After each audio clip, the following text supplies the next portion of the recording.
সহিহ বুখারী ও সহিহ মুসলিম শরীফে একটি হাদিসে আছে, হযরত আব্দুল্লাহ ইবনে আমর রাদিয়াল্লাহু তাআলা আনহু বর্ণনা করেন, রাসূল সাল্লাল্লাহু আলাইহি ওয়াসাল্লাম বলেন, যদি কোনো ব্যক্তির মাঝে 4টি অভ্যাস জমা থাকে তাহলে সে মুনাফিক।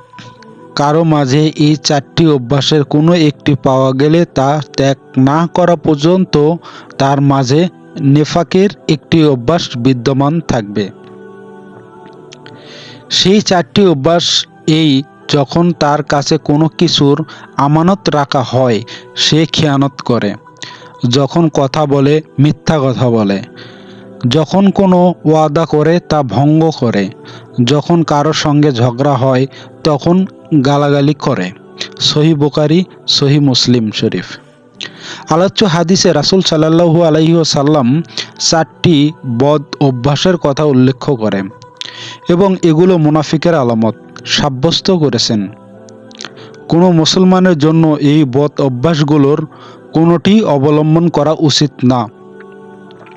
যে ব্যক্তির মাঝে এইসব বদ অভ্যাস থাকবে, শব্দগত আইনি বিচারে তাকে মুসলমান বলা হলেও কার্যত সে মুনাফিক। 4টি অভ্যাসের প্রথমটি হলো আমানতের খেয়ানত করা। খেয়ানতের একটি আলামত আমরা সবাই জানি, কোনো ব্যক্তির নিজের কোনো সম্পদ বা মাল কারো কাছে আমানত রাখলে তারপর সেই আমানত যত্নের সঙ্গে ফিরিয়ে দেওয়ার পরিবর্তে সে তা খরচ করে ফেলল, এটি খেয়ানতের সুস্পষ্ট ও নিকৃষ্ট আলামত। কিন্তু ইসলামিক শিক্ষায় ও চিন্তা ভাবনা করলে দেখা যায় যে শুধু একেই খেয়ানত বলা হয় না, বরং খেয়ানতের আরও বহু আলামত আছে। উদাহরণস্বরূপ, শরীয়তসম্মত কোনো ওজর ব্যতীত কারো গোপন কথা ফাঁস করে দেওয়া খেয়ানত। এক হাদিসে রাসূল সাল্লাল্লাহু আলাইহি ওয়াসাল্লাম বলেন, মজলিসের বক্তব্যে কথাবার্তা আমানত। কোনো মজলিসে যেসব কথাবার্তা হয় তা আপনার কাছে আমানত। মজলিসের সদস্য ও সন্তুষ্টি ছাড়া সেগুলো অন্য কারো কাছে বলা আমানতের খেয়ানত। কোনো মুসলমানের জন্য এটি জায়েজ নেই। এমনভাবে যখন কোনো ব্যক্তি কোথাও চাকরি করে তার ডিউটির সময়গুলো তার কাছে আমানত। যদি তার ডিউটির সময় নির্ধারিত দায়িত্ব পালনের পরিবর্তে ব্যক্তিগত কাজে সময় ব্যয় করে তা হলো শরীয়তের আলোকে ওই ব্যক্তি আমানতের খেয়ানত করেছে। এই খেয়ানতকে অভ্যাস বানিয়ে নেওয়া কোনো মুসলমানের কাজ না, বরং মুনাফিকের কাজ। হাদিসের ভাষ্যমতে নেফাকের দ্বিতীয় আলামত মিথ্যা কথা বলা।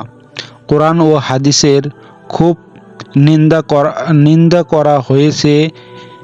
ঈমান ও মিথ্যা দুটো সাংঘর্ষিক বিষয়। মুত্তাআত ইমাম মালিক হযরত সাফওয়ান ইবনে সুলাইমান রাদিয়াল্লাহু তাআলা আনহু থেকে বর্ণিত আছে, জনৈক ব্যক্তি রাসূল সাল্লাল্লাহু আলাইহি ওয়াসাল্লামকে জিজ্ঞেস করলেন, মুসলমান কি কাপুরুষ হতে পারে? তিনি বললেন, হ্যাঁ, মুসলমানের মধ্যেও এই ত্রুটি থাকতে পারে। এরপর জিজ্ঞেস করেন, মুসলমান কি কৃপণ হতে পারে? তিনি বললেন, হ্যাঁ, মুসলমানের মাঝে এই ত্রুটি থাকতে পারে। এরপর লোকটি জিজ্ঞেস করেন, মুসলমান কি মিথ্যাবাদী হতে পারে? রাসূল সাল্লাল্লাহু আলাইহি ওয়াসাল্লাম বললেন, না, ঈমানের সঙ্গে মিথ্যার নাপাক অভ্যাস একত্রিত হতে পারে না।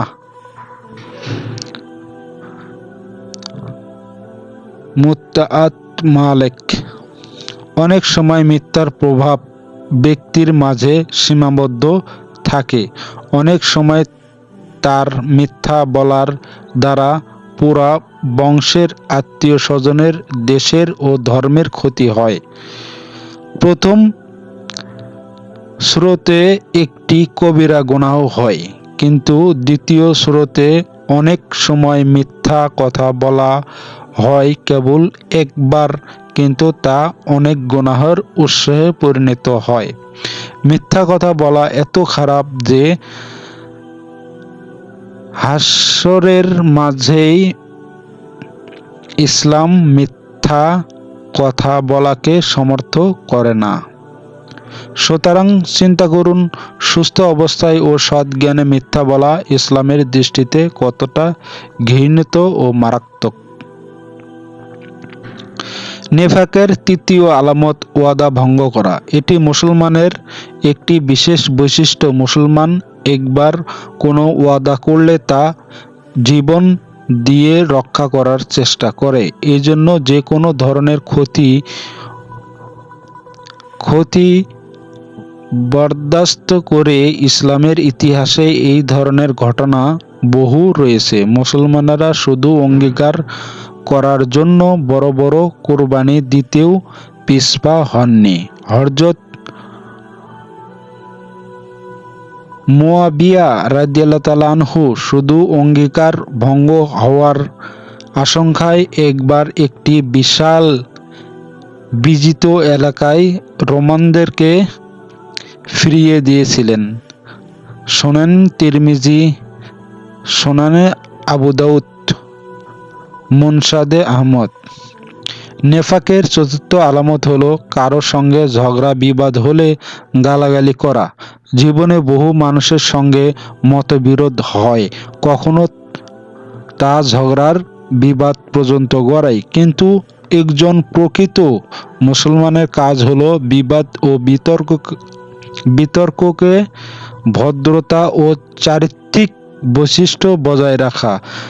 দৃষ্টিভঙ্গিতে মতবিরোধ, রাজনৈতিক বিরোধ, ব্যবসায়ী কিংবা পারিবারিক বিরোধ, যে কোনো অবস্থায় গালাগালি